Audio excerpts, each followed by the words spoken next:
Hey, Alan. And welcome to Dice Over Everything, the miniatures gaming podcast. So, what's the most common excuse you use for buying more miniatures? Because, you definitely want to buy more miniatures, but you have miniatures. Uh, We all the have miniatures. most common excuse for me Mhm. is I have no self control. I don't know you if don't that's even, an you don't even excuse. excuse you don't even excuse your behavior. That's I'm beyond that at this point. I'm just like, no, I just want more miniatures. I want to spend money on something. And so if I can't buy paints, then I'll buy miniatures. Or if paints are not enough for me that day, then I buy miniatures. How about okay. you? Well, that explains why you have such an epic collection. That's But right. my excuse is I'm just like, oh, I'm going to use this for like a project for something that's coming up on the Mhm. project list. Maybe the project is like months away. Who cares? Uh-huh. I'm going to buy it now, though, even though I'm not going to do anything with it for months. But Uh-huh. it's in there's a queue, and it's something I'll do in the queue. So I'm like, yeah, I'm going to get this. Yeah, that definitely makes sense because you want it to be ready when you start playing the game, right? It sucks to play non-painted, and luckily Well, I haven't had to do that for a very long time because I have a problem. no, it's actually basically, oh, once I finish these models, I need the next thing to paint in the queue. Mhm. The queue can be like years long. Yes. Let's not joke. The queue is not years Yeah. long. I realized recently that I bought I'm never gonna paint my Song of Ice and Fire minis. That would be like in a year of They're paint. so below. Like I did think about saying, oh, I should just paint it so I have a Song of Ice and Fire army. But at But the you same time, but you I have a really queue and you didn't even put them on the queue. You're like, no, yeah. Yeah, it's not on my queue. It's literally like they're just standing there and I'm like, I guess I should just like paint them eventually. Maybe I'll just wash and paint them. But like I'm like, why do that? Why don't I just sell all this stuff? I'm not even originally my one of my thoughts was I was going to use the Song of Ice and Fire minis for other games, Mhm. like for example, Rangers of Shadowdeep. Uh, Oh, I but don't. I never ended up painting them. Like I have like 3 or 4 guys just standing there, and I'm just like, I have enough miniatures from other places that I don't actually need these guys, right?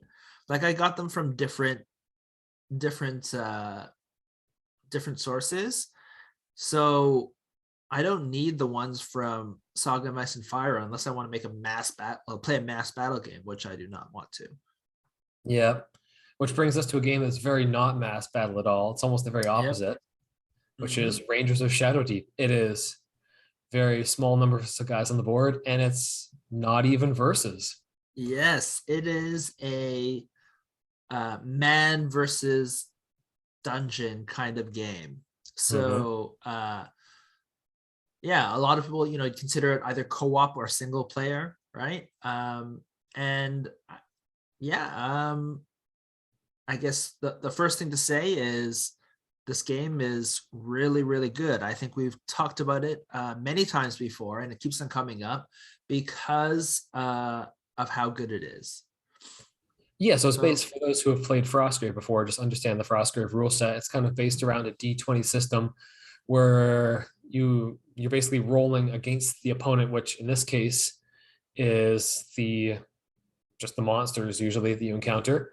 So they have yeah. their fight values or their and you have your shoot values or your fight values, and you just roll one Mhm. dice against their one dice, and bam, that's what happens. It Yep. determines the power of your attack. It determines who hits. Yep. And Great pace keeps things mhm. fast moving so you don't get bogged down in minutia and like details. And so the way that I would sell it to someone who is familiar just in general with these kind of things, with the general hobby, is it's a blend of choose your own adventure kind of books and miniature, but in miniature gaming form. Yeah, because in each individual mission, you can kind of choose what parts of the mission you focus on, or Mm-hmm. you could try to spread yourself thin. But once you've played the game for a while, you realize that spreading your army thin to go and check out all the stuff that's going on in each mission as an Uh-huh. adventure doesn't work very well. So you've got to make choices in every mission Yeah. for how you focus. Yeah, and so I don't know. For me, I've never really liked single player games or co-op games in general, except for RPGs, right? Because even though it's like a general co-op thing, where you're not technically against the dungeon master, there's still the dungeon master is trying to create an adversarial world to keep things interesting, right? And keep yourself on the toes.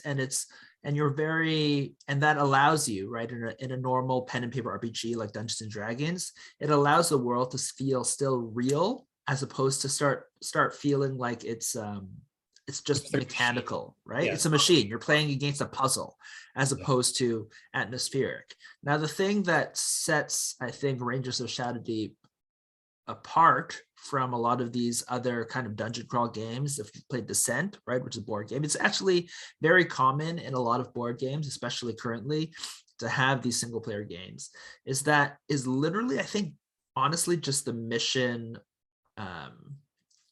design. So Joseph McCullough is like, even when you play his Frostgrave stuff, which is versus like one-on-one or against another opponent, right? He spends a lot of time trying to make each mission atmospheric, right? Oh yeah. And makes it feel like it tells a story, even when you're playing against the other person, which when you're playing versus games, they automatically create adversarial stories. Yeah, because But those in the Frostgrave missions, he gives a good description of like how you should set up the board and what the feel of the terrain should be. And it often centers around like some objects on the board for the mission. So it feels very thematic in the Frostgrave missions, which is very, very much the same setup for the Rangers missions.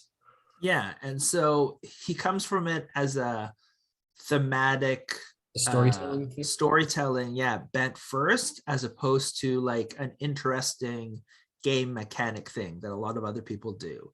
And so because of that, the missions feel more story based, right? The Yeah. things like he will design them so that story beats are more important than interesting mechanical things that happen, right?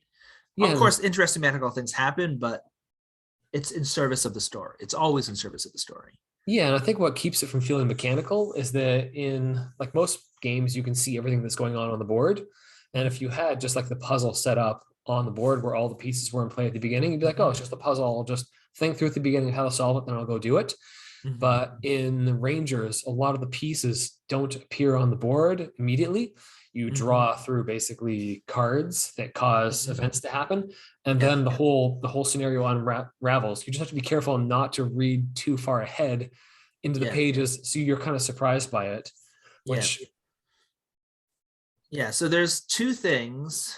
There's two levels, I guess. There's the event cards, right? So every round, instead of having like a set kind of things happening, every round you draw a card and then you check on a table and see what happens. Technically, that's not hidden. So you could technically read all of the cards, and then you would know exactly what's going to come up. But if you don't, then it becomes an extra surprise and extra interest, right? Yeah, and the small issue, you've got to have some of these models ready beforehand. So we'll get into that whole thing about models lately, but because I've been playing with you and you've already played through it and built all these things, it's a surprise to me because I don't have all these models ready and know ahead of time. It's just like, okay. And your collection, as we said at the very beginning, is expansive enough that you haven't had to necessarily build all of this just for Rangers, but there have been a lot of excuses to build things coming out of it. So that's true. I do have a couple of models that like I bought specifically to play as characters in the book. And so it is a kind of thing, I guess we'll go over it later, building a bestiary and building a model collection to just be able to do that.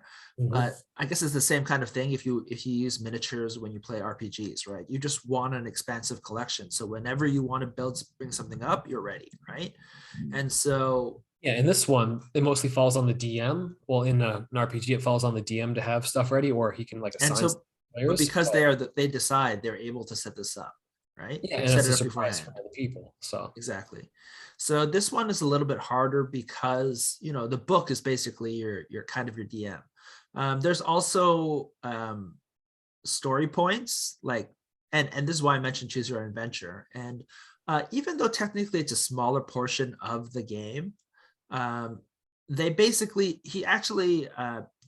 missions do have choose your own adventure stuff. Like it'll say when you get to this point, make a test, like a skill check, and if you succeed or if you fail, check this note. Go to page 12. Exactly. Go to It's not page quite page 12. 12, but Yeah, let's go to note like 214. exactly. And then you go to that note 214, and it'll say, oh, you are torn limb from limb. It actually doesn't say that ever, A but giant troll appears and then tries to isn't tear you limb for limb, because that's happened in our exactly. games and it didn't, it Yes. was scary. Yes. No spoilers about which mission that happens, but yes, that kind of stuff happens. So yeah, so you literally, even if you read all of the cards that pull up, there are certain things that he tries to hide to surprise you, right? Which keeps you on your toes. And it's surprising because I've played a lot of dungeon crawlers before, like Descent and things like that, right? And or like a lot of the co-op board games feel a lot they the veneer of what do you call it, the veneer of atmosphere and story kind of fall apart, and it becomes more about just playing the mechanics, Yeah, right? so I think what even adds more to the story in Frostgrave is because when you're thinking about those board game based dungeon crawlers, Mm-hmm. they come with like a pile of paper terrain and like fairly like basic miniatures, which you often don't paint. So the whole Mm-hmm. thing, like the atmosphere isn't really as present there. But in Frostgrave, like the more you build, the cooler the game becomes, and the more in depth it becomes. Yep, and the more So atmospheric. Yep. like it really, like you get more out of it the cooler of a collection you have. Yeah. And I guess that's the intrinsic thing of miniature games, right? So whenever you do a dungeon crawler, like you said, like in a card game or in a board game, they just are let the game itself is less atmospheric. So to me, like I just have a level where I need it to be a certain level, and then it kind of drags me in, right? And Yeah. excuse me, a lot of times these board games and card games just don't reach that level, right? And Mhm. so then I start thinking about the mechanics, and then I start, that story and that thing stops, just is not enough to drag me in. But miniatures by themselves already give you a lot. And then by adding on these extra layers, right, it just makes it feel like miniature games are almost like they're so good for this kind of single player kind of dragging you in atmosphere, right? The only thing I think is better is theater of mind and RPGs, right? Of Mhm. course, it's very hard to do that in like single player kind of co-op stuff, right? Oh, telling yourself your own story. Yeah, you might as well just like sit down at the keyboard and start typing a book at that point. Which is great. It's fun. Like I love writing stories, but it's not nearly the same thing. Yeah. So yeah, so I find like just because of those two things, because of the nature of miniature gaming and the fact Mhm. that you, like you said, you can set up your entire terrain, you can make it look super good. And then because of these kind of like choose your own adventure and kind of interesting mechanics that spring forth, um, just like surprising things, it really helps sell the game and keep it interesting as opposed to mechanically focused. Yeah, so I would say that I'm not the type of person who actually wants to play single player games. Yeah, neither Like, am I in I, general. pardon? Neither am I in general. Yeah, because I got Infinity Defiance, which is a dungeon crawler, and it Mm-hmm. has miniatures that are really nice, but they also play Mm-hmm. in Infinity, so they're very useful miniatures. They're in Mm-hmm. front of me being painted right now. Yeah. But I had no strong desire to play that game, even though it's meant as a single player thing and it's really pretty deep. Mm-hmm. I'm like, I would rather just build terrain for other projects. I would rather paint miniatures. I Mm-hmm. don't really want to play this by myself. I'd Mm-hmm. rather paint like busts or like any other, Literally almost do almost anything in the hobby literally besides almost any other play a hobby single thing. player. Yeah. Exactly. But when we were playing this before, like people stayed in to do things with themselves, Uh-huh. I found it actually better just like having two of us playing because Yep. it's It basically, you can literally play this game by yourself with Mhm. exactly the same way, but Yep. it just doesn't, it's not the same as playing the exact same thing but splitting up the units, so you're playing with another person.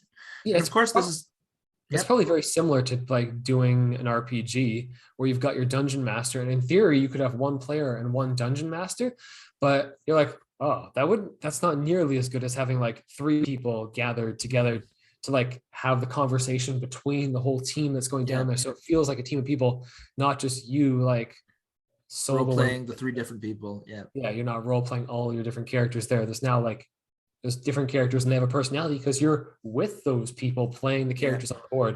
And it's a very small number of creatures and rangers. So it actually feels like you are the character. It's not some army and you're just the general sitting back from it. It's like, oh no, Mhm. this is my ranger, this is me, and this is my Yeah. helpers. And if you gather with your other rangers, the DMs in the book, it's much more. I, Yeah. fa- I found And much more so, interesting one me playing a dungeon crawler myself. yeah, so they do the game is set up exactly in that way to make you feel more attached to your ranger. So you get one ranger and you get a bunch of companions who are lesser people just to fill out your squad so you can do the missions. But your Mhm. ranger is a significant portion of your power level, right? And so it is your main thing. And so you basically focus on that thing and you feel some sort of attachment to your ranger, right? That's your guy.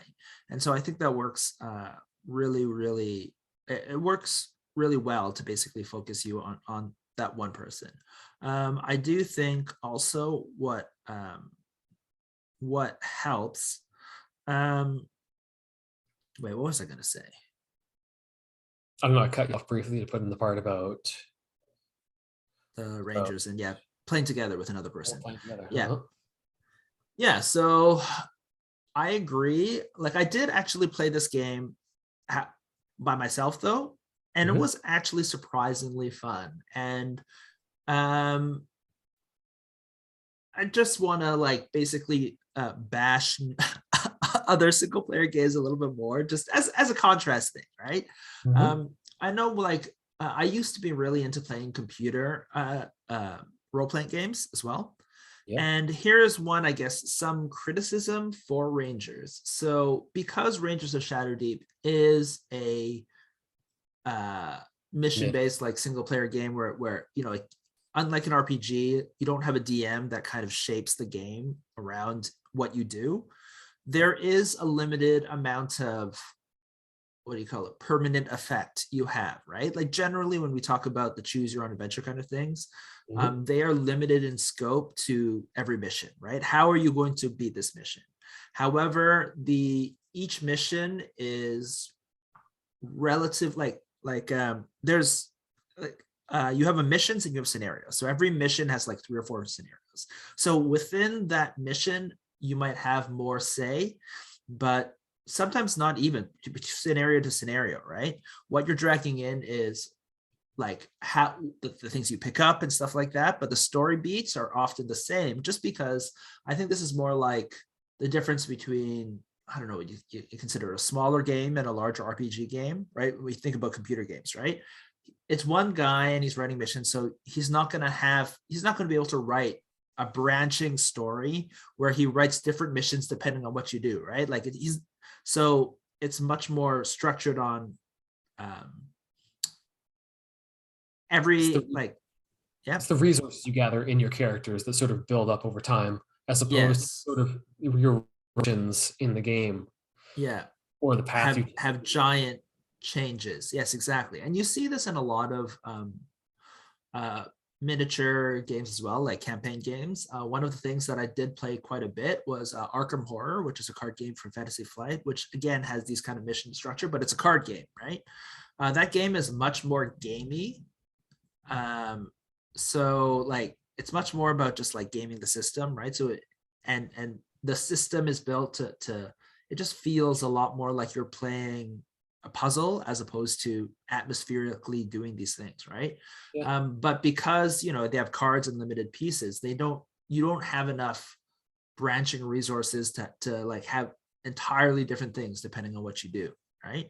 And the same kind of thing happens here. So to me it feels a lot more like a Japanese RPG, which is basically here's the story and you do the points and you have Well, some interactions of what you have.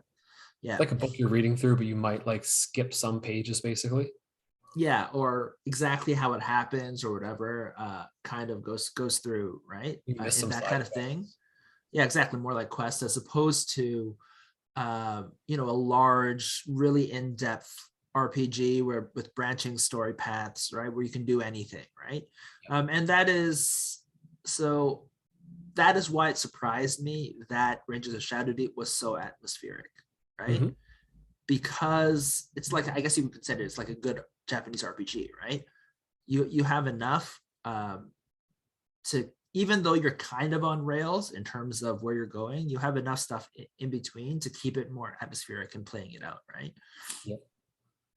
It reads like So a good book as opposed to just like a formulaic book. exactly, right? And it puts in enough effort to make it not feel so gamified, as opposed to give you so much branching things, like so much freedom that you can change what next mission you do, because let's say you killed the monster 2 missions early, right? Yeah, and a lot of dungeon it is a dice-based game. So unlike a lot of dungeon crawlers that don't have dice involved, where you just like you pure stat line against the enemy stat line, you know you're gonna win. It Mm-hmm. does come down to dice with big swings to them because you're using a D20 versus another D20. Mm-hmm. So it doesn't feel like you know the outcome at every moment. Mm-hmm. Still feels up in the air when Yeah, you actually and I, play. I do believe, like, if you fail the mission, you do have, it does say something different. Mhm. Hopefully you don't die, but like if you fail the mission, there are negatives for that. So yeah, so um one more thing about bashing other things. I do feel like these single player games in general in the hobby, outside of just miniature games, because I don't think there are that many single player narrative games out there. No, because like Uh, Blackstone Fortress has existed as well. yeah, But there's I definitely haven't- more than there used to be, right? There's Hero Quest, and there's a new launch of Hero Quest and things like that. Um, I think there's a general tendency, which is not just in Rangers. I think Rangers is just one of the best ones, if not the best single player game for miniatures. Um, there's a push to be like not to have everything just so mechanical based and repetitive and repeatable. There's from the board game market, there's this idea of saying games should be replayable, right? If I can play this game 10 times, then and keep it slightly more slightly interesting, that's awesome, right? That makes the game better. But oftentimes to do that, what they end up doing is saying, okay, I have one mission, but I have 5 different variations on that one mission. Rangers of Shadowdeep takes the entirely different idea that says only ever play the mission once, right? You're not replaying missions, right? Every mission is handcrafted for you. If I was working at Games Workshop, I would say it's bespoke, right?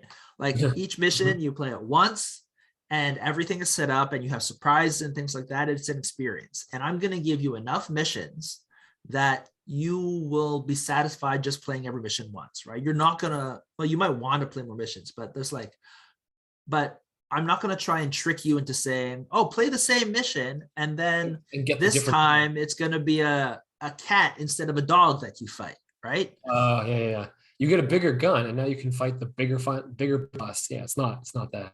It's not that exactly. And instead, you end up appreciating every mission more because they don't even worry about making it replayable. They just worry about making, when you play it that one time, making it the best experience ever. And that's a huge difference, right? When you say only ever play this one mission once. And it makes that mission, like, gives them more time to craft it, to make it feel a much more tighter narrative experience. And I think this is getting more popular, not just in Rangers, like in all sorts of different games, because it's become an industry where they don't expect you to buy like Hero Quest and then just play Hero Quest every day for the next year, right? They're like, no, you'll buy Hero Quest this month, you'll play through the missions, and then that's your experience, right? And if you played all 10 or 20 missions, that's really good value for what you bought. So The you number don't of have hours of to. entertainment you got is perfectly good. Yep. Yeah, exactly. And so I feel like Rangers does that really well. And even though I don't necessarily, although I am playing it again, right? I'm playing it with you. And Mhm. it's, I don't have to feel surprised from that, because, I also kind of get the surprise. I get the enjoyment of seeing you surprised, right? When you play the mission. So, yeah. So I think in general that has really helped that. And it's helped a lot of these new games to be more interesting than a lot of the older ones. Like, I don't know if you played Pandemic or whatever, but to me, Pandemic is super boring on like the third or fourth playthrough because it's literally just gamified. It doesn't feel atmospheric at all. Yeah, Frostgrave or Rangers is not about just like building up your power level. Your power level increases a little bit, but it's not like the whole game is about increase your power level to fight the bigger baddie. I mean, the baddies Yeah. increase power, but it's not one of those level up games sort of Yeah. RPG. It's all Yeah. about like the new scenario that you're encountering. And yeah, there are recommended levels for your ranger for like missions that have been released afterwards, Mhm. but like you could still try and play them. It wouldn't be like disastrous. Yeah. It's not like Yeah. trying to fight So Diablo when you're level 3. yes, exactly. It's not like Diablo where the main part of the game is just like a loot play loop where you kill monster, get XP, get better weapons, get better stats, to kill stronger monsters, to get XP, to get to whatever, to get better weapons and stats. And then as that's not the main loop. The loop is playing out the mission, playing out the atmosphere, Mhm. like enjoying that kind of experience, right? As opposed to just like there is some feeling of getting better, right? So you do get some of that like power fantasy going through, but it's in many ways secondary to the just playing out the scenario and feeling like seeing what happens and experiencing it. Yeah. And that to help with all of these things, I guess immersion, it comes to what we started off talking about is um, the excuse to basically make every mission as atmospheric as possible. Yeah, so you definitely dived into that, which is why I actually like playing the game so much, Mm-hmm. because you basically built like buildings to build up the locations, like different floors for when you go into a different area. Like, does the Yep. ground on your map actually feel like the mission? And if you Yep. start having like several different mats possibly by, or you've gone and fully modeled flocked styrofoam boards, which Yep. is like the most intensive version of like Yep. the the look. Like you see GW, like, or people who play Games Workshop games will like Mm-hmm. just put a bunch of dirt on like a table, which is better than just playing on a plain table. Yep. And then you've got like the game mats, which I mean, those are easy to store and you can buy a whole bunch of them. Or you can I go, have bought a whole bunch of them. I have a bajillion yeah. now. I also have like my whole bed has those under it rolled up. Anyways, and but yeah, you've gone to like the next level, just like fully modeling flocked or watered or wood floors or stone Yep. floors, which like I think those are one of the main, like they're so easy, well, relatively easy to make compared to other terrain, that I think a good investment for the game is just to make like a bunch of floor tiles Mhm. as one of the first things to play on top I of. think walls actually is important. Yeah, if you So own one of a the bunch other of things I mats. did was I did make like actually the wall, I have that set of like styrofoam, just general, just walls.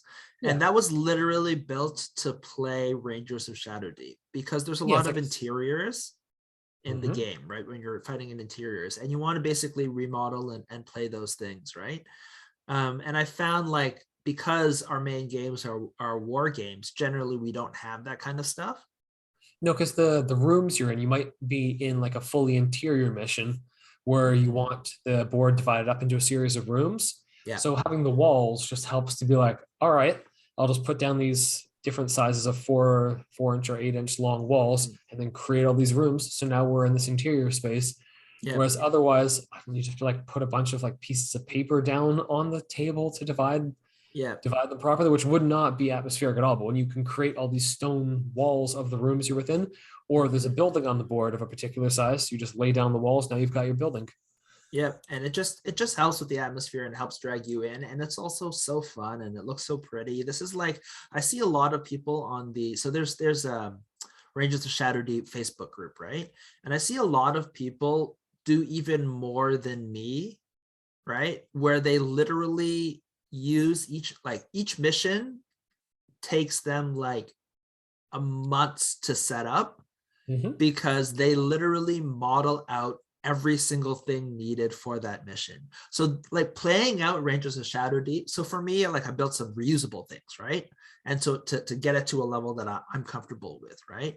But these people are like, take it to the next level. And they're like, no, this is not reusable. This is the exact specification that the game asked for, specific, and it makes each mission beautiful, right? They've basically modeled out the scenarios map and the characters and everything for that mission, so it's exactly perfect. And there's like, that means that the 20 odd missions in the first book is going to take them like 5 years to play through. Yeah.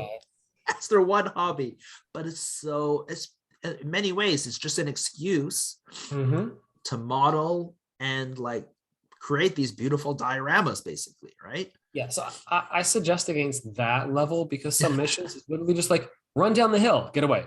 Okay, that did not take long. That you don't know I've what's going to seen happen. some beautiful, so a lot of people modeled. So there's this one mission. It's like literally the third mission in the book, and it's you're trying to get, like you said, run down a hill, right? But the entire board is a hill, and so I've seen people. Like a lot of people modeled this one thing, because apparently this idea of like a hill that you're like a treacherous hill, right? You have that in so many different stories, like and books and things like that, that it sets people's imaginations like going, right?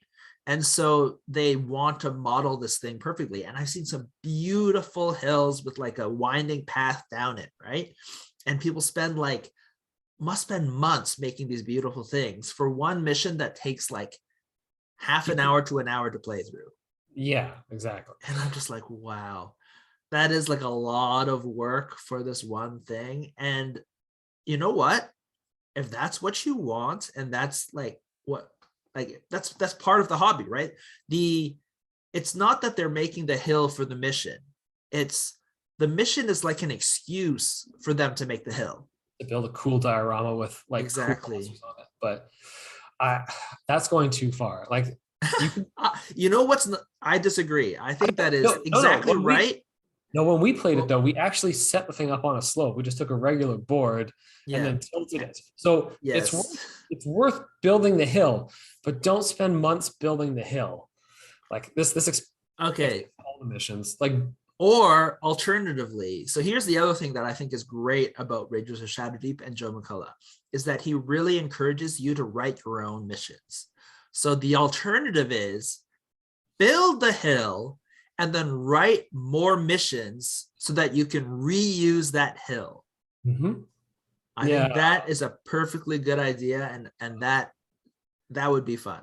You don't have to tell everyone to go all the way into this game. Like I hope that Joe McCullough, for like a mission, like one of the, I don't know, another mission, he's just going to do like 5 missions for that same pathway. It'll be like literally that pathway. And he's going to be like, yeah, here are 5 more missions so that all those people that build those beautiful hills can play 5 different missions on this hill. Let's say, I don't know, maybe a lot of people have to use that hill. So like there's a lot of action that happens. Yeah. We'll see. Yeah. Anyways, but I think that brings us to what's the ideal level of stuff you want to build for this game? Like, let's say before you start even playing, because you've got your whole bestiary to the game, and then you've got some basic terrain which comes up every time. And then though, like we said, when you play a mission and you have like the more modeled it is, the better. Like maybe there's monsters that come up in that mission. Maybe there's like terrain that comes up in that mission that like you spend a bit of time like the week or two before and you make that and add it to your collection. But like, I guess we would start with like, what do you want to build before you even like get going with the first mission? Just so, because the more stuff you have, if you have to build everything before every mission, it'll feel like it drags on. But if you do like a terrain project and a bit of like monster building at the beginning, I think that's probably the ideal way to approach it. So I feel like, well, you obviously need your warband. So you need your ranger. If you're playing 2 people, you need 2 rangers and like 3 or 4 other units. So that's not that many actually for your warband, right? It's like your warband is, I think, always maxes out at 8 people. Yeah, if you're a miniature gamer, you probably already have like a lot of the things you want to already use against your warband. Or like my biggest recommendation would just like buy WizKids models. Yeah. Because they're nice looking models and they're really cheap. Yep. You So just and got to they make sure to clean up the mold lines in Flash, which they do you not do a gotta, good yeah, job you at have to cleaning clean up. off the mold lines, like fill some lines and then reprime them to cover over the Yep. gaps you created. But yeah, they're Yeah. they fit they fit really well into Yeah. the And they're S. generally true scale in general, as opposed to the horrendously giant head scale. Yeah, Um, and so for the monsters, the main monsters they have are gnolls, right? So you need like in the five first. to 10 gnolls. Gnolls are, they basically say they're like beastmen, right? So if you have 5 to 10 different beastmen, you can use whatever you want. And it's like, this is your world, and and you can set it up any way you want. So a lot of people use orcs instead because orcs is a very popular kind of monster. Mhm. He basically just said use gnolls because he felt like, I've read in interviews, not enough people use different monsters. It's always orcs or goblins and things like that. So Mhm. he's like, you know what? In this world, gnolls are fulfill the basic goblin slash orc archetype of being the main enemy army force, right? I guess sometimes most people use humans, but if you're using a monster type, it'll be orcs or goblins, right? So he uses gnolls, but again, you create your version of Alador, this world that you want to do, right? And so I guess we actually forgot to mention like what the atmosphere of the world is like. You are basically Aragorns. You're an army of Aragorns running around, although you're not actually the king. You're like the Rangers without being the actual king. So you're like the Yeah, there's other better. Rangers besides Aragorn, Mhm.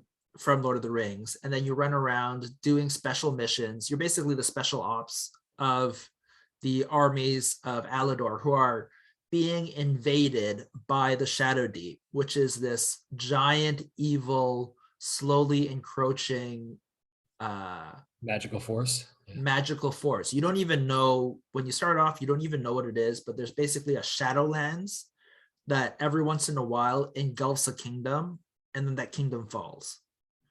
And people don't really know what happens underneath this shadow. Like it's literally shadow just takes over an area, right? Mhm. And so you're an army Alador, you're a kingdom Alador that basically uh has a neighboring kingdom, like has never been on the borders of these Shadowlands, but a neighboring kingdom is. And then that neighboring kingdom gets engulfed in shadow. So suddenly the Shadowdeep is right on Alador's doorstep, right? Whereas before they had a kingdom buffer. And so because of that, they start having to fight this shadow evil force and figure out what's going on. And so that's the basic story. And I guess spoilers, the Shadow Darkness has a bunch of gnolls and undead that you need to have. So it's good to have basically, skeletons, zombies, But you and can kind of some you can sort kind of of trooper thing. yeah, you Yeah. can kind of duplicate the undead. Like you get maybe you want like 8 or so undead. I basically have, so there's this kit for just general undead adventures from Mantic, I think, or maybe it was was it North Star? I think it's actually the same kit, which has a selection of skeletons, zombies, and ghouls, and that's like literally perfect for the game. I wonder if like literally Joe McCullough has a bunch of those, and that's why he he has that spread.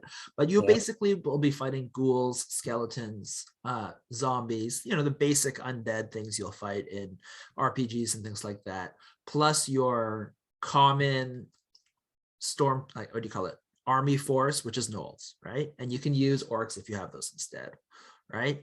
That's the main enemies you'll fight, so you probably want to build those up. One thing that helps for the game is that every mission has a set of miniatures that will likely be used in that mission, right?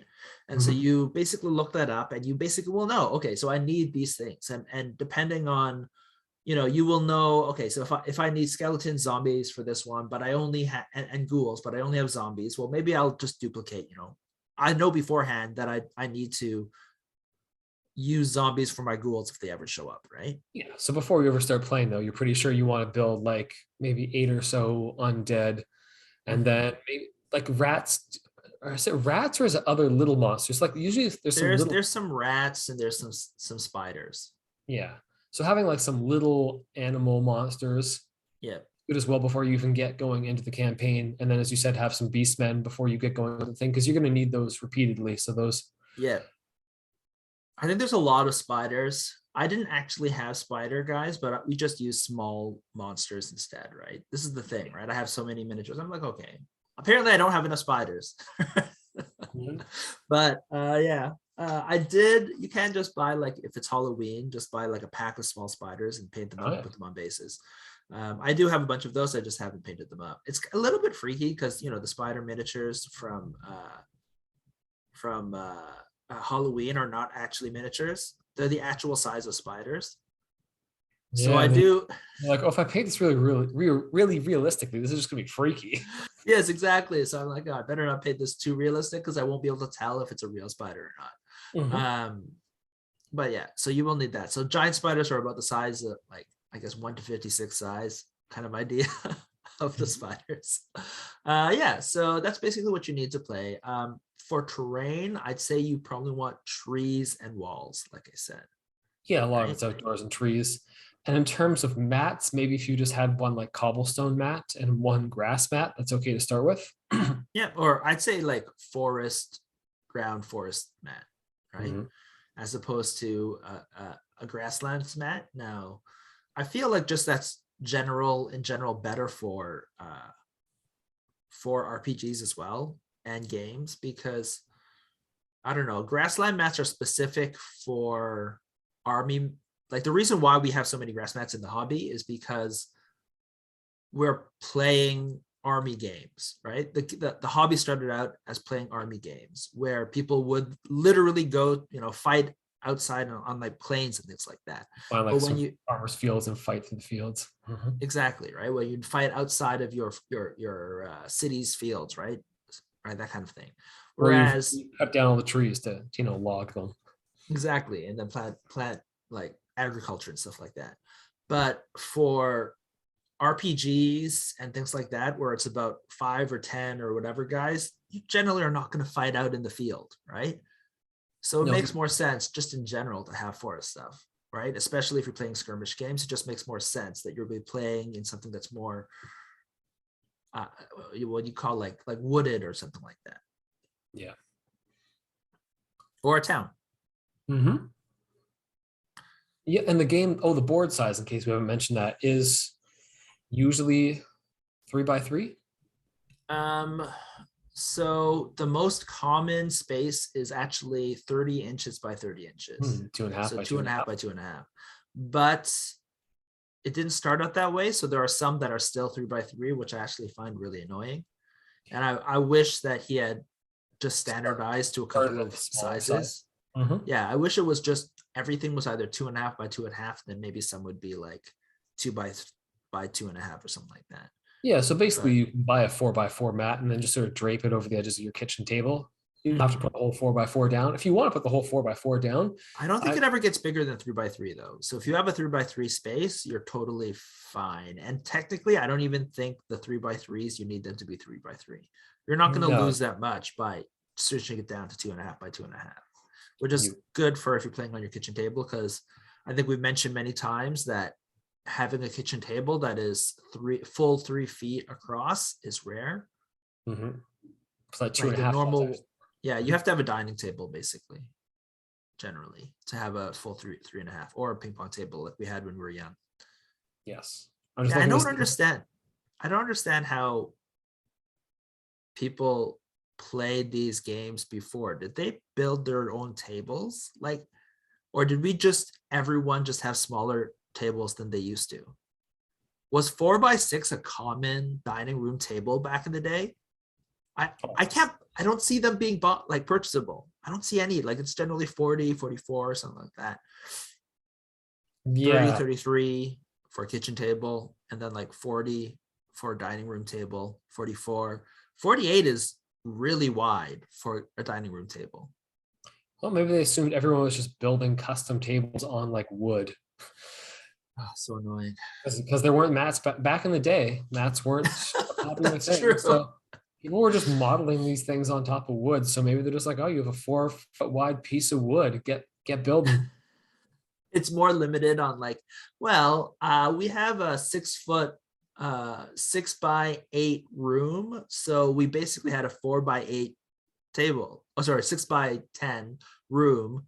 So we have a 4x8 table because you're obviously building your table to the specifications of room to take as much space as possible.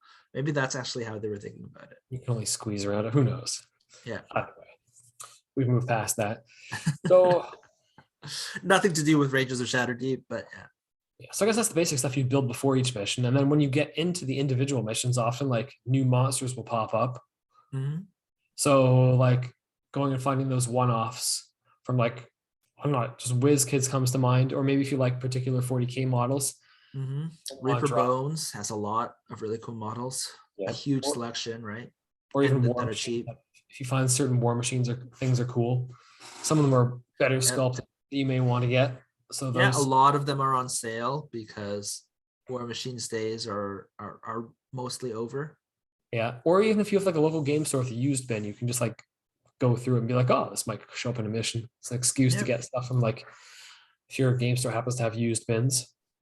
Yep, and you can always double up with a lot of Frostgrave miniatures because a lot of those are share monsters, right? Mhm. Not only are they a lot of them just generic monsters, but because they're both those games are made by Joe McCullough. He has already said many times he just makes these missions so that he can buy specific miniatures and put them on the table. So I guess if he has like a cool, I don't know, skeleton warrior death knight, he's like, you know what? I want to play this in all the games. So he'll write in a mission with a death knight or in either of those. So you can often double up with that. And Frostgrave is also an amazing game, and it's great to have a full bestiary for that too. Yeah, that's more obvious of how to build because the bestiary is all on one page, but this sort of monsters come up as you go. So it's kind of like there's no point in building it all beforehand. You get to the mission, you kind of build some stuff. Yep. So then even in each mission, you often like encounter people as well, like dead corpses. So those things are Yeah. like if you get to one of those missions, it's something easy to pick up and maybe convert and paint Yeah. up. Convert and model. There's a bunch of civilians that show up in a bunch of missions, so you probably need those. And a lot of it is basically, if you think about it, like if you're playing an RPG, a more now it's not a high fantasy RPG. Like Rangers of Shadowdeep is not as high fantasy as modern fantasy, Or like even Dungeons as and Frost, Dragons, yeah, it's or not even even yes, as Frostgrave. Your yeah. abilities are more like you throw some smoke, you do a bit of healing. There's no Mhm. like giant fireball. Yeah, No, there is a fireball, there's a but fireball. uh, uh, unlike Frostgrave, all of your abilities in Rangers of Shadowdeep are one use, right? So you have your main kit, and then you have one use abilities. So your spells are one use spells, and the idea is that they're powerful enough that even at one use, they're they're useful to have, right? And technically, all the abilities are one use, so if your spell is one use, it's not as big of a deal, right? Um, and what that I love that kind of mechanic for a single player game because it adds tension where you can't, like in a lot of other games where you can reuse abilities, right? You just spam your most powerful stuff, and then Yes, exactly, right? And then it kind of often breaks the game because you can beat every mission just spamming your strongest ability, right? And this is some problems that kind of happen in for example Arkham Horror, where if you get a deck that's strong enough, like you just use your combo and then you go off on your combo and you complete the mission, right? For this one, because it's one use, you always have that tension of saying, and especially if you don't know what's coming, right? You're like, I think this is the strongest monster, so I better use my best ability here, right? Or a lot of the missions are like I parry a blow or defensively kind of things, right? So you're like, oh, this is you probably the get worst thing. This is the time to do it. But you never know if later on you should have saved your special ability for that time. yeah, you think you're So, in trouble now, or you need to like pull off some like special move to get around someone. You use it yeah. then, be like, oh no, things have gone downhill, but it's gone now. Yes, exactly. Right. So that it adds a lot of tension for having it be one use for that mission. right? It's a resource you've got to manage, not just Yeah. like a basic skill set. Yeah. So even if you have an amazing ability, you better make sure that you use it at the right time, right? Which is definitely makes things fun and keeps things interesting, and a simple mechanic, right? Of it doesn't, your mechanics in the game don't have to be super complicated or super in depth for them to give you interesting decisions, right? Mhm. The mechanic is simple, but the decision that you make is kind of complex, and it gives you an atmospheric, again, we talked about like gives you that atmospheric kind of thing. Are you going to use it now?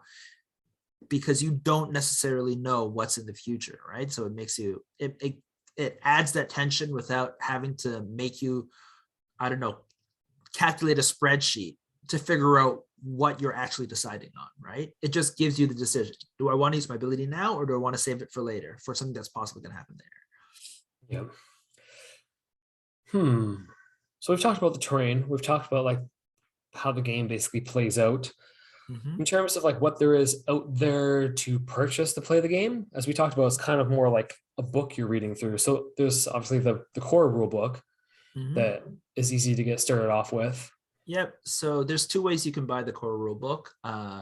You can buy the rule book as it was released, print on demand from was it RPG or War Games Vault?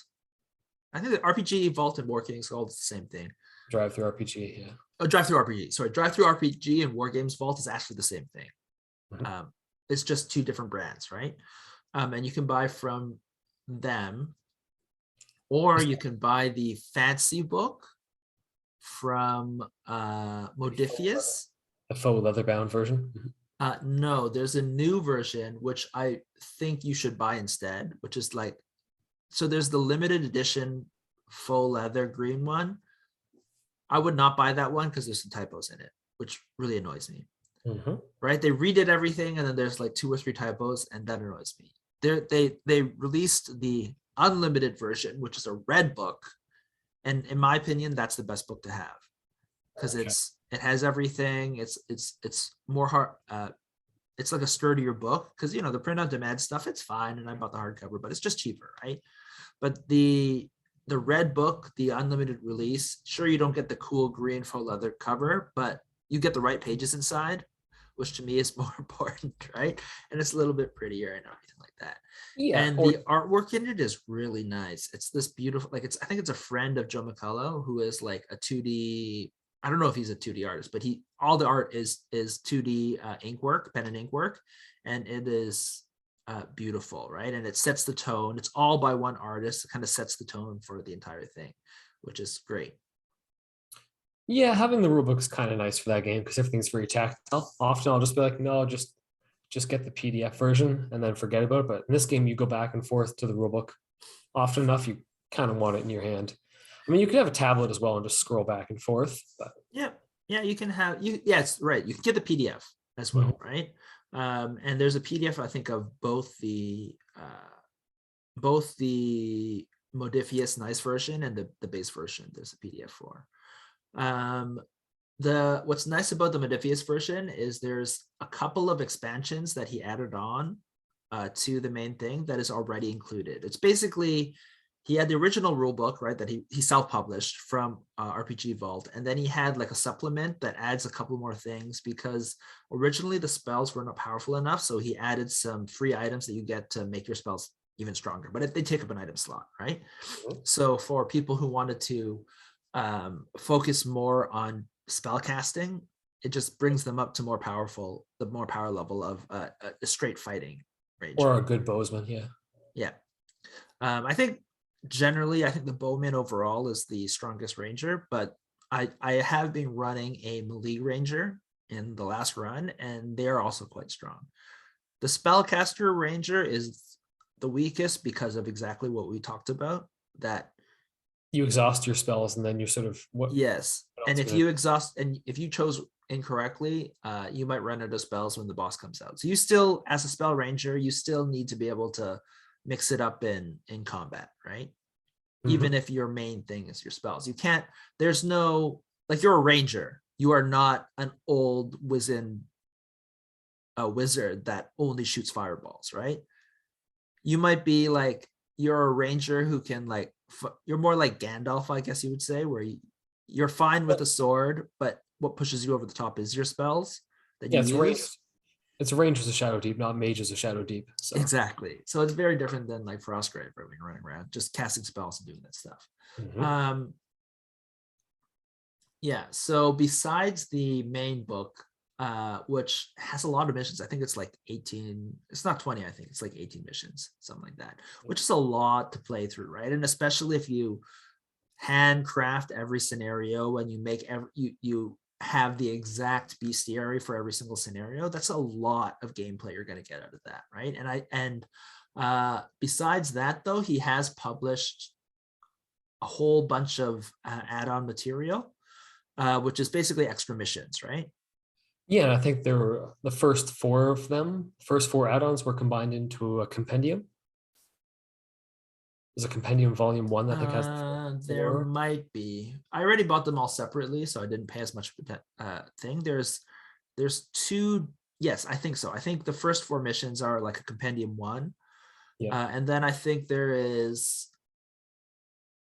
some missions, some fan missions that he cleaned up and released as another book, and then there's the second main mission. So the first compendium is, well, you could consider them kind of like side quests.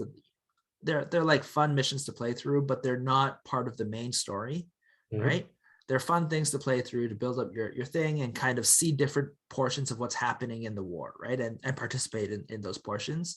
But he did mention that there are going to be basically 3 main stories, right? And the first one is in the main book, which is, I think is called, I don't know, Chalice of Light or something. Anyways, it's in the back of the book. And then he just finished writing, which is not the companion book that you mentioned, I think, a second book, which is 3. It was released in 3 different mission packs, and they string together to create the second large mission. And then he said that at some point he's going to release a third one. Yep. And in between, you play a whole bunch of different So the missions. Blinding Light is the first book, correct? Blinding Light, yes. Mhm. Is that called Blinding Light? It's something similar to that. Yeah. Anyways, it's in the first book. You can play through that, and in my opinion, buy the first book. It's not that expensive, especially if you just want to buy the PDF. You can play through that, and you will see if you like it enough to then buy into these extra missions, right? And if you just want to play a couple, there's now quite a few missions, right? And before, I was worried it was just going to be an open-ended missions where there's like no quote unquote conclusion to the story, which makes it feel a little bit less. It's like having a book series where, you know, The author doesn't make they never be the bad guy, right? It just kind of peters out, and you never have a complete story. But I'm reassured by the fact that he said he does want to like create like a core set, right? Like a trilogy, you could say, right, of missions that you play through.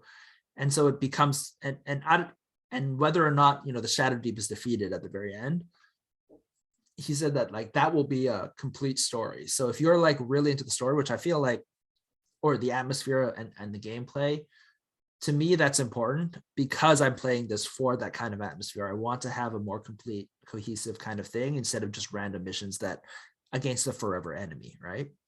Yep. So I'm really I'm really assured because of that I will enjoy the experience once we play it through all the way through. Mm-hmm. So yeah, Yeah, I think that covers. right now, my assumption is also all these other missions that you play through will be somewhat released by Modifius. So if you're only buying the fancy stuff, right? My assumption is you will eventually be able to get the full Rangers of Shadowdeep campaign story, right? Which would be so awesome to do. Oh, all is one big book? No. As like 4 books or something like that. I don't know how many books. Maybe there'll be 5 books total, right? You put it on your shelf and you're like, hey, one day, one day or something, you're like, yeah, I want to play through Rangers of Shadowdeep. I buy these 5 books and I build, and like it's a hobby project where I build and then play these missions with a friend, and you play through the entire 5 books and it's there. That Mhm. kind of experience to me is really good, right? It's something that um, would be really rewarding for all the things we talked about. Yeah, because you've built all like the pieces that go for the missions, and then had Mhm. the story, just And like then you the put. story concludes and it has a full experience, right? As opposed to, like I said, Forever Wars, which are not as interesting. Just campaigns where like I got 17 points at the end of the campaign. There's an ending of the story, and maybe he'll Yeah. do a branch for the ending. It'd be cool if there's like 2 final branching missions or something, but we'll see what he does, just so that the story feels like you actually got some choice at the very end. Yeah. Maybe you can join the Shadow Deep and let the Shadow Deep take over or whatever. That would need more missions anyway. We don't know what the third pack is. So Mhm. yeah. And so there's a lot of content now. Like you said, the second book was how many missions? There's like a ton of like 10, 12, 13 scenarios or more. And then so there's a lot. There's a lot to play through. Yeah, yeah, it's worth building the stuff to play the Yeah. game. So if you invest in it, there's like at least 30 scenarios. There's got to be more than 30. There's like 18 in the, I think there are 40 scenarios at this point. Yeah, but it's a game I say you've got to want to build miniatures, you've got to want to build terrain to Mhm. play this game. If you don't like that, then maybe you just go buy a board game. But this is for miniature gamers, and Yeah. for possibly people who like go down the RPG enjoying route. Route without actually playing specific RPGs. Because let's say you like the more miniature game kind of play style Yeah. and the hobby prospect.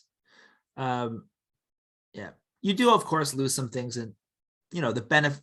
There's nothing that can replace an RPG except for another RPG, right? So you're gonna lose that like direct storytelling kind of thing where you are talking to another imagined character and you get to do that kind of stuff, Mhm. because the gameplay is miniature gameplay, right? So you're not going to be like, what are the questions are not like, did you fall in love with your I don't know, the other character in your warband? Like that's not going to be any of that, right? No, your tactics you use on the board matter. How you position your Yeah. guy, how you manage your resources, those it plays Yeah. like a game. And then your characters level up and they survive or they take injuries and stuff like that. But it's going to be up to you if you want to RP that you're like the scout, the novice that you've been dragging along falls in love with the mage that you've also been dragging along. That's going to have to be headcanon. It's not part of the actual game. Uh-huh. Yeah. Yeah. So we've talked mostly about the good things, I guess, as we wrap up. Do you have any negatives or things that you don't necessarily like about Rangers, or negatives that you think another game might be able to do better? Oh, the small downside, the fact that it's miniatures agnostic, like a lot Mhm. of those other miniature based dungeon crawlers, if you think of like Blackstone Fortress or Defiance, which you can't actually buy, it's a Kickstarter, but they Mhm. come with everything you need to play. So you paint all those things and then you start playing. Yeah. With this, you're like, oh, I was going to play this, but maybe I don't have the thing. And I don't feel like a Mhm. big, like, I've looked it up and there's other people who put a list of stuff you want to build, but I don't feel like it gives you much guidance in what. There's a long list Yeah, there is, but of things. If you want exactly what's out there, like this is a huge hobby project because there's a long list of things if you want exactly what it asks for. yeah, but like figuring that out is quite difficult with Mhm. what's available. So, Yeah. Yeah, I should probably look up actually the actual list of everything that you need to play. well, I went through for Frostgrave and literally did stats on like the rate of appearance of things and how many of them appear at once, and then Yes. statted the whole thing out. It's like how many on average do you want to build if you want to like have this like 8 games out of 10? How many Mhm. do you need to build? And I've got a table somewhere of And what it's I a should very build long list as well. for Frostgrave. It's quite long, yeah. Yeah, I've begun working on these that. games definitely are like for hobbyists, right? It's Mhm. so if you want everything perfect, you will be spending a lot of time working on that, which is good or bad depending on who you are and what you want out of the hobby. Mhm. Yep. I That's think there's a couple of things for me. I do wish there was more, like like I did mention, it's more like a Japanese RPG where the story is mostly set and you don't have necessarily long-lasting effects. And I know like it's very hard to do, but it would be nice, in my opinion, if you had a little bit more Branching within it. branching and Like, more impacts. It doesn't have to be a lot, but just a couple of things. And it's maybe they're even like, coming because I haven't finished the second large mission. So maybe there's more things like that in the second one. But to but in me, the first one, everything you yeah. do is kind of independent. Like you don't go Mhm. find the red key and then use the red key on the red door. It's actually just like you go and you get gold out of the room, as opposed to, Yeah. or you And kill you the get guy. cool pieces and they help you become better and things like But that. you And don't have to do a sequence of things usually. yeah, so just seeing maybe larger impacts of would be nice in the mission. Um, the second thing is the missions are really stingy on loot. Yeah, the I game's would not. have.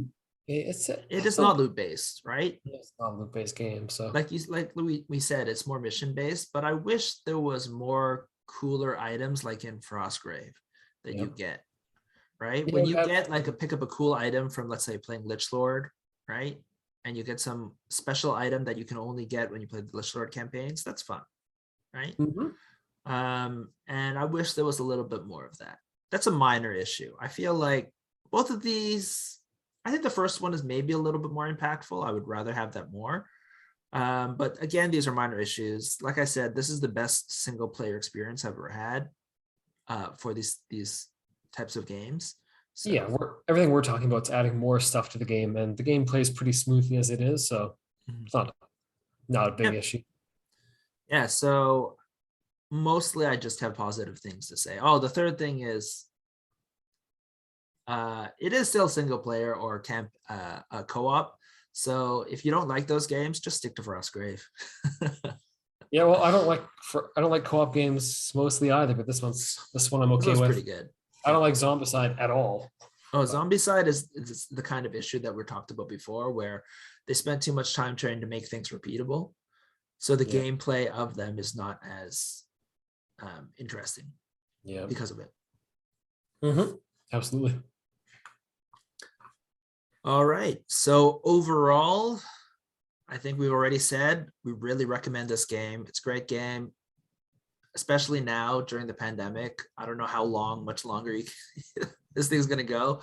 But if you're really bored and not getting enough kind of miniature gaming because you can't meet up with your friends, think about picking this up, right? You can just get it online, read through, start building it, have a lot of hobby projects, spend all your time doing it, and then actually being able to play it because it's single player. Yep. And then come back and play it again with your friends later. Yeah, exactly, like I did. You don't need a big group. So yeah, um, that's basically it. So if you have any questions or thoughts about Rangers, why don't you give us a shout? You can contact us at contact@diceovereverything.com. Yeah, or find us on Facebook or Dice Over Everything. Or if you want to show us stuff you've made for the game or stuff you would use in the game, you can post on Dice Over Everything group. Yep. And if you want specific things about Rangers, you want to know about that, there is a Rangers. So there's Joe McCullough's personal website, which unfortunately you just got to look that up. I think I don't remember what its name is. The Renaissance Scroll. The Renaissance Troll is his blog. He Ah, now okay. has like a professional one, which I think has links to all of the products that you can buy for Rangers. Mhm. Or you can just go on Facebook. There's a Rangers of Shadowdeep group that actually Joe McCullough is active on. So you can ask him direct questions about the game or answers if you have questions about it, or the relatively decently sized community around it, right? Yeah, and you can get involved that way and see if you like it, see what's out there, and get inspired by the other people that are building giant hills for one mission that takes half an hour to play. And they apparently enjoy it. So yeah, yeah. So that's basically it. This has been Alan. Yeah, it's been Brandon. Bye.